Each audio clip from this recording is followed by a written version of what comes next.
I mean, at the end of the day, I sell sheets of plastic with color on it.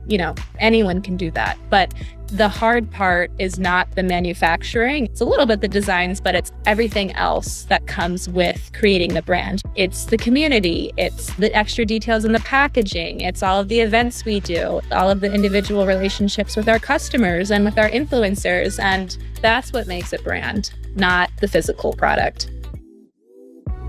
Welcome to the B2B Breakthrough podcast. We're here to bring you all the best knowledge, insights, and strategies from e-commerce experts, successful business owners, and the team at Alibaba.com that you'll need to grow your business and achieve your next big breakthrough. I'm your host, Sharon Gai.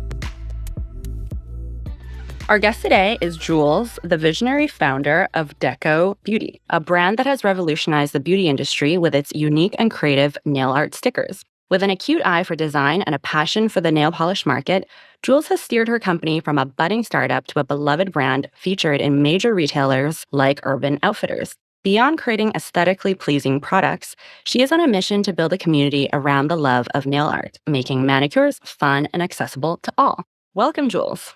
Hi, thank you for having me, Sharon. We're so happy to have you here with us.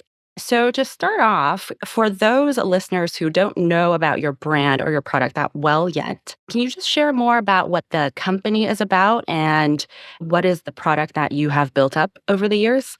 Of course. So Deco Beauty, we're known for making really cute nail art things and nail art stickers specifically.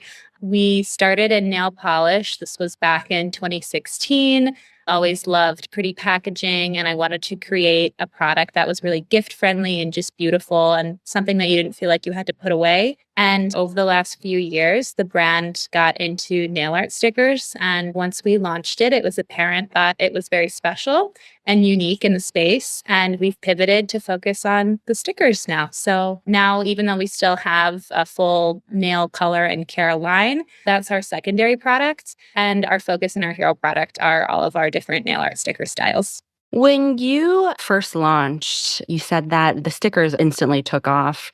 Where was the point where you realized that the original product, the polish, wasn't working as much as the stickers? I started in nail polish and I saw an opportunity in the direct-to-consumer space because of Instagram and the new subscription boxes that were taking over the market. This was in like 2015, 2016. And it was really exciting to see that you could bootstrap a brand and get lucky, work really hard, have a great strategy, and reach a very big audience without having to have $1 million budget. I know that social media really leveled the playing field, at least in the beginning days of social media before everything became pay to play. And I was really excited by that. And I was never known as like a nail polish person before I started working on Deco, but I always loved nail polish. And I didn't see anyone in the space doing anything really creative or interesting in nail polish. But if we remember, this is like when Glossier was starting to just take off. And if you're not familiar with Glossier, it is a millennial pink packaging, a unicorn brand in the beauty space. I actually have some Glossier on my face right now. Oh, there you go. They're still around and thriving. So that was the opportunity that I saw. And I worked with a couple bigger subscription boxes when I had nail polish. And what I was finding with that product was that the way that people purchased nail polish, it wasn't necessarily online. You really needed a great distribution strategy. So, for example, for those who have bought nail polish and thinking about your nail polish collection, probably you're walking down the street and you see someone with a cute nail polish color on, and you don't have to ask them what brand or what color it is. For the most part, you can just walk into any drugstore and say, that looks pretty close to that royal blue polish I saw, and you can buy it and you can get the look. And that's great. But to buy something online and pay for shipping and to look for it, the way that the purchase behavior of nail polish is more tailored to a brick and mortar environment. And I love packaging. All of my nail polishes come in cute little boxes. Well, it's not really a drugstore friendly product. It's more high end. It thrives more of a gift store environment. So while I was working with the subscription boxes and kind of learning this about nail polish behavior, I found that I was very good at making deals with the subscription boxes to get my product into these big placements like Ipsy, FabFitFun, etc. But I didn't really feel like I had much of a brand I felt like I was just making deals and selling product, which is great, but not what my goal was. And that was when I went back to the drawing board for the nail category and said, okay, what else can I add on to my product line? That looking for my secret sauce, if you will. And that was when we fell into nail art stickers. It was a very interesting timing. The nail art stickers actually launched in October of 2020. And this was after hordes and hordes of people had just learned how to do their nails at home because of COVID shutdowns. And there was just like a brand new market that was ready for something like that and excited about it. When you were talking to Ipsy and FabFitFun, and just for our listeners who don't know much about that subscription beauty space as well, I remember those were really big, maybe in the 2012s to 15s. You can get all these small samples from bigger brands like Estee Lauder, smaller brands like Glossier. So when you were pitching to even Ipsy and FabFitFun, that was with a nail polish product, not the stickers. Correct. Stickers didn't exist yet. And pitching to subscription boxes, I mean, it was hard a couple of years ago, and now it's even harder since their budgets just keep shrinking and they want you to see it as a marketing cost. But it's challenging. And actually, that was one of the ways that I used Alibaba was to completely, you have to change your manufacturing process, which is a whole project in itself because you can't spend 50 cents to $1 on each packaging component. You have to chop everything in not even in half. You have to create products that are very inexpensive to break even with budgets of the subscription boxes. And for the most part, that means you can still get good quality pieces, but you absolutely have to do a lot of research and it's a lot of trial and error. And even after you order, you're still learning things all the time. How did you even approach them? Did you know people entrenched in the beauty industry, people from the subscription companies, or did that start from scratch? Everything with my business is from scratch. So that's the other thing that I want to reiterate to people because people look at my press list and, my retail contacts. And I came into this knowing absolutely nobody. I started my brand fresh out of school. For the first couple of years, I really felt like I was living on an island. It's all about relationships and it's all about knowing how to approach people and not make them feel like you're trying to get something out of them. And that's something that I feel very strongly with meeting a lot of people, especially entrepreneurs who are looking for advice. People like myself, we're happy to help, but you definitely have to do it in a way that puts the relationship first and not the benefits of the other person. Networking 101 really should have been a mandatory class we all took in college. Absolutely. And it just kind of goes from there. My strategy with the subscription boxes was to start small and to build a history and subscription box resume, if you will. My first subscription box that I worked with was some clean beauty, only asking for 500 units, a small business similar to my own. And then from there, you learn how to go a little bigger. You learn how to ship. In my case, I learned you can't ship glass, nail polish bottles. They break. Yes, they're just going to kick it across the floor like a football. So you have to ship freight. And how packed can I fill a pallet? And where do I even go to arrange to have a pallet? You learn all of these things. So when you do get to the big guys, you're not just a deer in the headlights. So that you seem professional for them too. Exactly. It just makes it so much easier. Don't feel like you have to go all in immediately. If I could go back in time, actually, I wish that I could have placed a smaller order first to then do a whole quality check and then make some revisions, especially when you're ordering overseas, is you kind of sometimes have to be like, hey, when you manufacture my order, make sure you give me the good stuff. Do it highest quality. And it's like, yeah, no, we'll do it really good. It's like, no. You have to do it the right way. Literally every time I've ordered something in bulk overseas, the first run is always crap. And then I get mad and say, do it the right way. And then it's amazing. I'd rather do that with 1,000 pieces versus 50,000 pieces. I have never heard that. I wonder what sort of emails manufacturers will be receiving from now on. I'm always adjusting for higher quality and pushing for higher quality work. And I always get it. So just never the first time. When you first started, in terms of supply chain, just sourcing all of the materials, what was your thought process like? I still remember back in the days, Sally Hansen and Essie was really popular. Did you think of going to their manufacturers and sourcing from them first for an equivalence in quality? Or did you think of maybe DIYing the polish? What was your thought process in procuring that? Great question. So I accidentally hit the jackpot with my nail manufacturer. My first sourcing round of my products was like when I was figuring out how I needed everything. I just Googled everything. Where do I buy glass? Where do I buy boxes, labels, etc.? And I happened to come across, I don't know exactly what the name of the type of agency it is, but basically if you're Ulta and you say, hey, we want a Christmas nail polish collection, they go to this agency and they specialize in helping brands private label. But that way, Ulta doesn't need to have a whole team that is responsible for sourcing. This agency puts it together. And I happened to find one of these agencies. They said, okay, so you need to pick your bottle and your glass and your labels and whatever. Here's a catalog.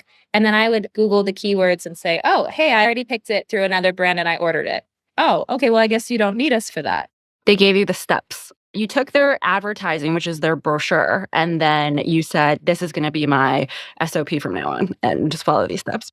And they had mentioned a manufacturer by name, and they said, oh, well, this is one of the big ones. They'll never work with you. So here's a manufacturer that we work with. We'll request samples. And I just went off and I Googled the name of the manufacturer they mentioned. I called them up and said, hey, I'd love to work with you. Can I get a meeting with you? There's two really big nail polish manufacturers in the country, and I work with one of them and been working with them since 2015. You never know, sometimes a sales call that you're taking with a potential vendor for you eventually becomes the blueprint for your business, and then everything just takes off from there. When you started to work with that manufacturer, did they not want to ask for a larger MOQ or think that your order size was too much? Like, what did you do to convince them? Because you were starting out too, you didn't have much of a brand, maybe not even customers yet. How did you even convince them to work with you? Again, relationships, you show up, you have passion, and you make people want to work with you. I mean, in terms of just being positive and fun. And at the end of the day, I've taken that mantra and apply it to all of my business relationships. And I reverse it. It's like, this can be fun. And it's the best feeling in the world when you go to sleep at night thinking about you're going to wake up the next day and start working on your brand and realizing whenever someone sees me in their inbox or sees my caller ID, I want them to feel that too. And it goes both ways. Just people can feel your energy and your passion and they want to be part of it. And then as you transition from nail polish to the stickers part, is that where Alibaba came into play, or how did they eventually come into the picture in terms of your supply chain? So I actually tried ordering stickers from an American manufacturer at first, and they were not specialized for nail art stickers. They were just very tiny die cut stickers, and it was a bit of a disaster. And that was when I was like, okay, I need to actually go to find a supplier that specializes in nail art stickers. That's not when I started using Alibaba, but I started looking for suppliers through Alibaba. I always say narrow your factories down to like 3 or 4 and just pay for samples. It's totally worth it. I communicate with all of my factories overseas via WhatsApp. I just prefer to have that extra layer of just feels a little closer, I guess. And so how many manufacturers of nail art stickers did you have to go through to get to the final one? About 3, actually. And it was interesting because I looked at like different price points. What's an expensive factory compared to a more on the cheaper end? I looked at different countries. What is a Japanese nail art sticker versus a Chinese nail art sticker? What's the quality? But I was actually most impressed with one of the Chinese factories had an amazing quality product. So that's who I went with. So I saw some of the ones online in your store. They are very many different styles. Do you design some of them yourself, or do you get designers to design them, or are they all coming from the manufacturer already packaged in that way? So I actually do all the design work myself, and that is really important too for this type of product where all of these manufacturers mass produce the same SKUs and sell them to third parties to sell on Amazon and in retail, etc. So that's one way that I've been able to ensure that my styles are unique and they're interesting. And my factory has been really great at alerting me when others come to them with my artwork and say that they want to create a duplicate, and they also say no. So that's also great. Are you thinking of maybe selling the designs too to potential other buyers who want to just buy your design, as opening up a new type of revenue channel for the company and selling IP? Sure. Yeah, I've looked into that actually. There's so many possibilities. Obviously, it's which direction you could go in. You could even just remanufacture the stickers as normal stickers and bigger for notebooks and stationery. There's so many different angles, pattern making for bedding and wallpapers. But for now, I'm focused on the nail industry. It sounds like you also built a community around it. Can you share a bit more about that side of the house? Yeah, of course. Been very focused on Instagram since even before launching. Granted, Instagram was a very different place in 2015 than it is now. But I've always been all about community building and not only amassing an audience through social, but actually interacting with my audience and making it clear that I value their opinions. If they want to see something from the brand, we do polling and people love to participate. And it doesn't get any better than that when your customers tell you exactly what they want. So that's been a huge plus of the audience too. So, did you eventually sell also the stickers to the subscription companies as well? Yeah, I still have a relationship and regularly work with Ipsy and FabFitFun. The nature of their businesses have shifted. We do regularly work with them. We heard that you eventually also took your product into large box retailers such as Urban Outfitters, Anthropologie, Free People. What was that process like? In the midst of creating those relationships with the subscription companies, did they introduce you to these fashion brands or retailers, or did that come from scratch and just networking 101? Yeah, completely separate industries, separate people working the industry, different sales channels, different relationships. It's interesting because some of the retail relationships have come up from them emailing me, and others have come through friends of friends referring. I'm talking with another makeup national box retail chain right now, and that was through I met someone at an event and she asked if she could have some stickers for an event she was throwing, and it happened to be around this retailer. And then after everyone was asking about the stickers and everyone was excited, she thought, I'm just going to introduce you guys. So again, cannot reiterate enough knowing how to explore and be excited about relationships when there's not a clear benefit for you. Because if you just genuinely enjoy connecting with people and you want to have fun with them, it just naturally progresses from there into really cool things. So secret to life, honestly. I know so many of the messages that I get on LinkedIn all the time about, can you help me with this or X, Y, or Z right away when I don't really know the person. I'm sure you do too. I'm sure so many of us gets that. I feel like it's such a intuitive and obvious thing, but most people don't really know about that. My theory is that as more women enter into the space as entrepreneurs and higher levels of business, there's a very masculine way of doing business, and then there's a more empathetic way, but that's just my observation. Actually, as a female entrepreneur, do you think it was harder or easier for you to be in the beauty industry? Because technically, it's an industry that caters to women with a lot of people in it as women.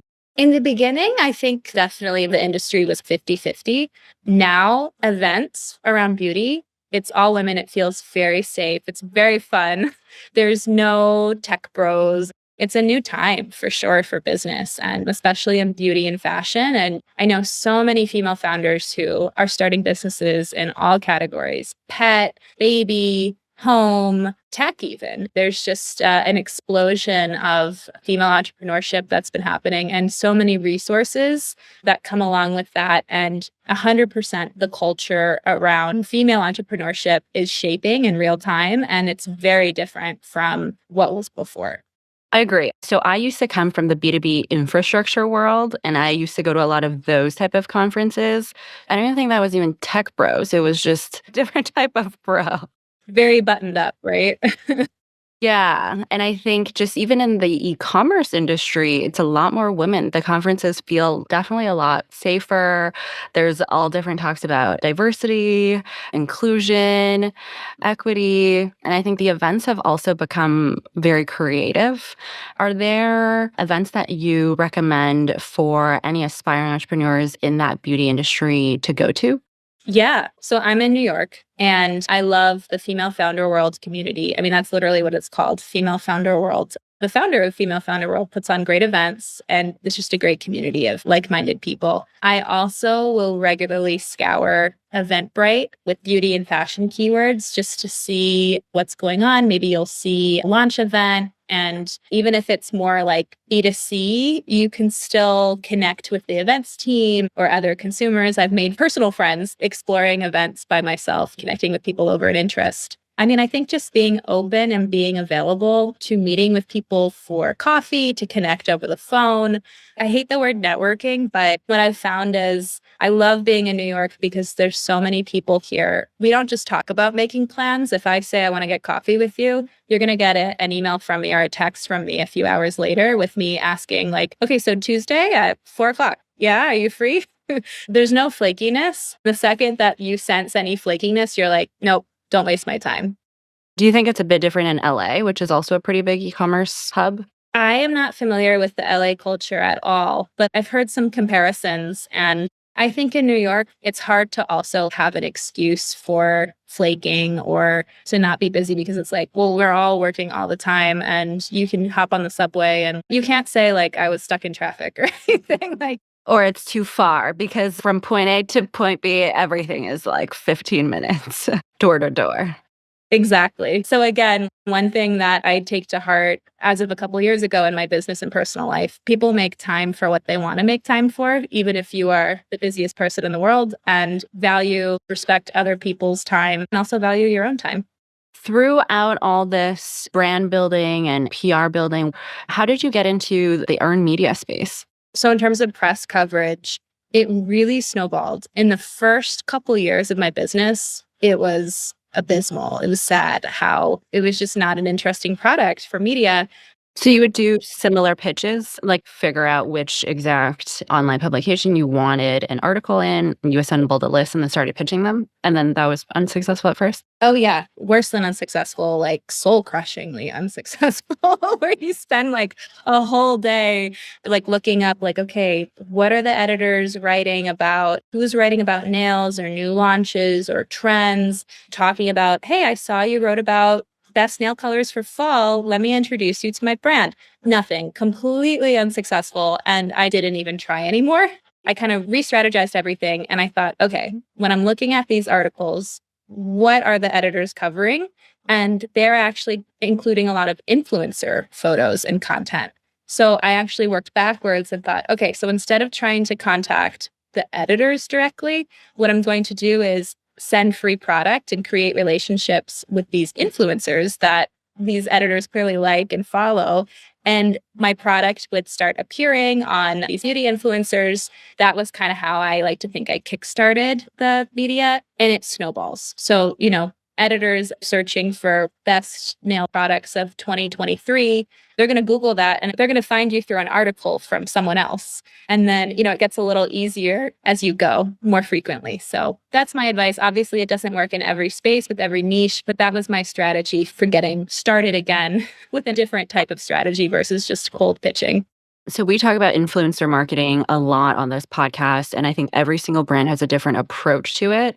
There are a million influencers out there in the beauty space. Where did you know where to start with in just the initial set of influencers that you started to contact?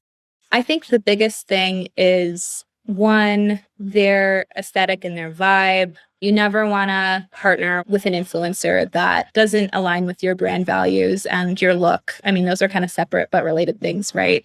So we try and focus on creators. They're not going to be throwing in anything that can be accidentally controversial later. They don't overshare, but they share a lot about their niche. So that's one thing. And then also just making sure that, again, relationships, I feel like I've said that a million times, but the vibe of the interaction really makes or breaks it too. What was the next step in the earned media space?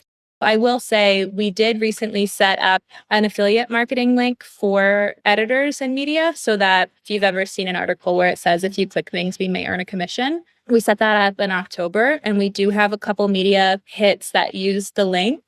But actually, most of the recent press hits, the editors have not included the link. So I couldn't tell you if it really makes a difference or not. How it was correlated. Yeah, interesting things. I was told that was the future of media and PR is, making everything a commission based, but I don't know. Yeah. I think every article that is out there, for me in the speaking space, it's definitely true as well that one article leads to another because all of these reporters also are journalists, Google each other and see what each other is writing about or covering, and then things snowball from there. I'm sure that helped a lot on the big box retailer side as well when you were trying to build relationships with them. Was that sort of proof that this product is working? 100%. It also sets your brand apart from the drop shippers. I think that's what it proves is this is real. There's community behind it. This is a real brand. It has personality. It has character. It has recognition. This isn't a fad. And this has legs. This is something beyond the product. I mean, at the end of the day, I sell sheets of plastic with color on it.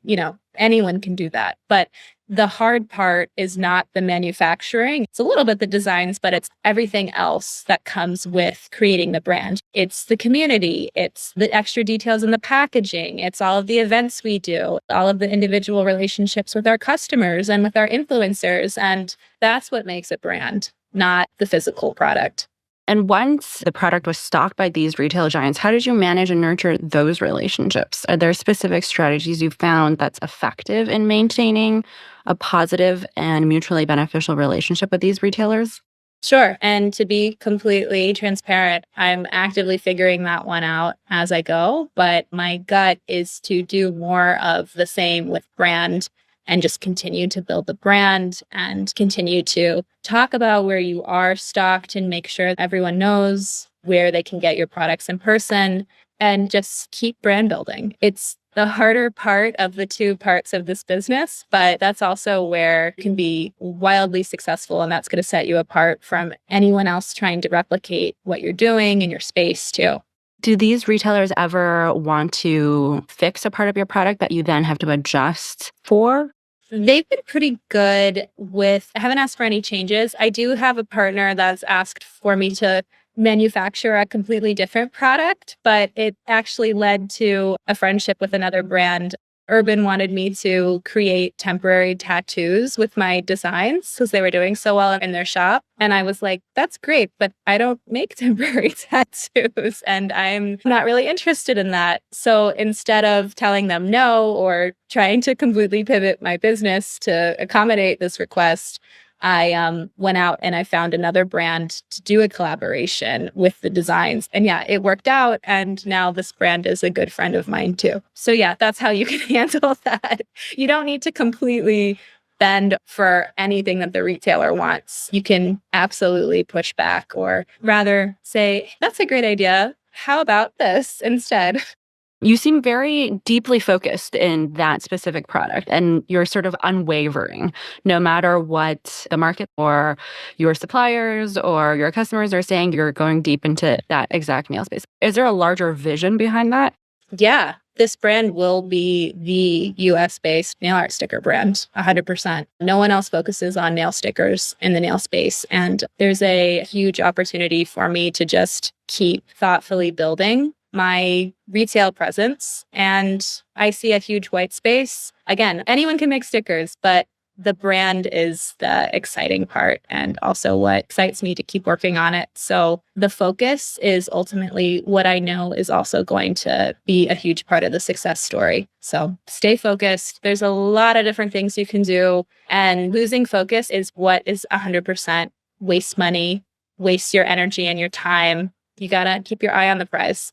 Yeah, it might also take away from the brand too, because when you mix a lot of SKUs in, it veers off track.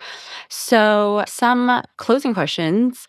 Reflecting your journey with Deco Beauty from its inception to present day, what has been the single most valuable lesson you've learned as an entrepreneur? Ooh, that's a great question. I think that stay humble, be competitive, but with yourself. The end of the day, if my business is going to fail, it's my fault. It's no one's fault but my own. And once you accept that responsibility, yes, it's very scary, but also you feel so powerful knowing that you're in charge and you own the success and you also will own the failure if that happens. Is there something that you wish you knew earlier in the journey? That's a great question. Since I started when I was 23, I don't know. I mean, I've really grown up with this business. So looking back, I don't think I would change anything because everything was part of my professional education. It was part of the experience and also part of the brand story, which is also why it is what it is today. Would it have been nice to maybe go a little faster? I mean, I say maybe, but also no. My brand is bootstrapped, by the way. I mean, I think the slow burn brands. You've never wanted to take VC money? No. The slow burn is you build the foundation of your brand and your business. And I think when I look at other brands that grow very quickly, yes, it's a slower process, but I also have years of relationships with my customers and with my business relationships too. So, I mean, there's pluses and minuses of doing it both ways, but I don't regret bootstrapping at all. I mean, it's also pretty rare as a 23-year-old to start out and wanting to jump straight into this industry. I think most 23-year-olds, if you're enraptured by the beauty industry, you want to work at a L'Oreal, Estee Lauder. Did you always want to? No, I wanted to work for a startup. I didn't get a job. I didn't get hired. So I thought, all right, I will be in the beauty industry. Just you guys watch. Just in another way. In another way. Yeah, exactly. In your own way. Yeah. Like I said, you have full control, full agency. I don't even know what rejection is. It's just, like I said, it's no, not right now. So that's kind of how I felt, I guess, when I tried. I feel like no, not right now could be a great sticker to have on your nails as an affirmation. 100%. Looking ahead, what's next for Deco Beauty? So this year, we're going to really be trying to expand our retail presence and build that out. And then again, just continue to brand build and see what we can get with creating really great content, working with more content creators, and just expanding our reach and audience that way. Any final words of advice for people when they're first starting out? Maybe they might be 23-year-old also or older. It's never late to start.